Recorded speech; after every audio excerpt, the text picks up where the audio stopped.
Hi, I'm Dave Ferguson from Castle Productions. I'm here to introduce you to Circle of the Seven today for your consideration in the Cardboard Edison Award.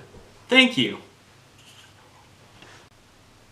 The first part about what makes Circle of the Seven unique is the setup. The board has several combinations, so you probably not have the same exact setup twice. There's 7 kingdoms, each alongside 7 different vendors. Each of these kingdoms has 28 possible combinations of tax relief. Currently have 14 different privileges once you've paid this relief. And now we're going to talk about how to play the game Circle of the Seven. First off, you have 3 actions you may perform on your turn, but only may choose one of them. First action, which you'll be taking the most of, is movement. So for instance, I'm here, I can move 2 kingdom spaces and land on the Dragon Scales vendor at the Elven Kingdom. So for here, I don't have a choice. I must take 2 Dragon Scales because it's full on either side. So I'll pick up my 2 Dragon Scales, and then the following turn, if I use this agent again, he can move 2 spaces again, so he would land on the wheat.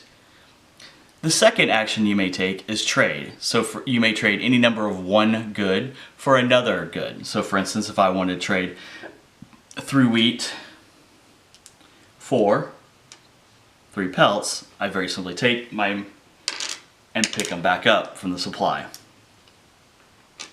And the third action I may take, and this is how you actually win the game, is if I have the appropriate number of resources, say 4 wheat and 3 wine, and my agent is actually at the vendor underneath the location, I can pay that into the supply and place my token upon the house. Once I've paid off 5 of these, I've won the game. Now actually paying off this tribute gives me access to a privilege, and we'll talk about privileges later. Now we're going to talk about the enhancements to one's turn. For instance, privileges. Privileges are gained once you've paid off tribute to a kingdom. So for instance, I have 2 out here. Add 1+1 movement to your buyer and take 2 additional goods when syncing up with the King's Envoy.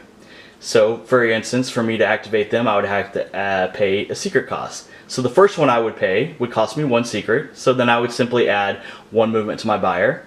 And if I wanted to add a second secret, for instance, so take 2 additional goods when syncing up with the King's Envoy, I would then pay 2 more secrets to activate that in a turn.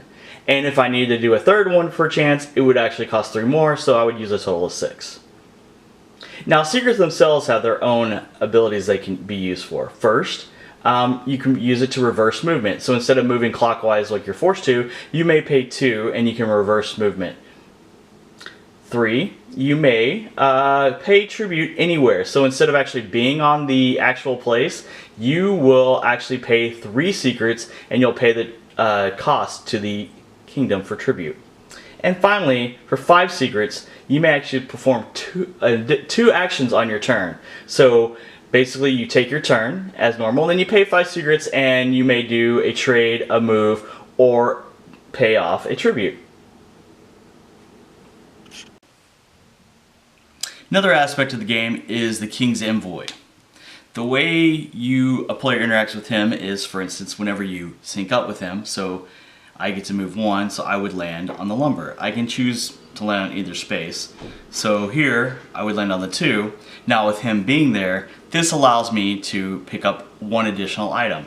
So I would get 3 lumber instead of the 2. So if I land on 3, I would get 4. The King's Envoy also acts as a clock. So, for instance, whenever a tribute is paid, he is moved.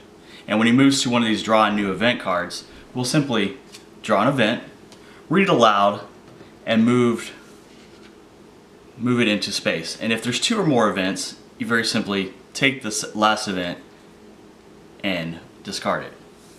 Another way the King Envoys moves whenever someone passes the House of Secrets. So for instance, I'm here and I'll move my 3 spaces, so 1, 2, 3. I'll land on the 3, and simply he'll move at the end of the turn. And once he makes it back to here, once again we'll draw another event, and so on and so forth. That was Circle of the Seven. Thank you once again for your consideration for your award.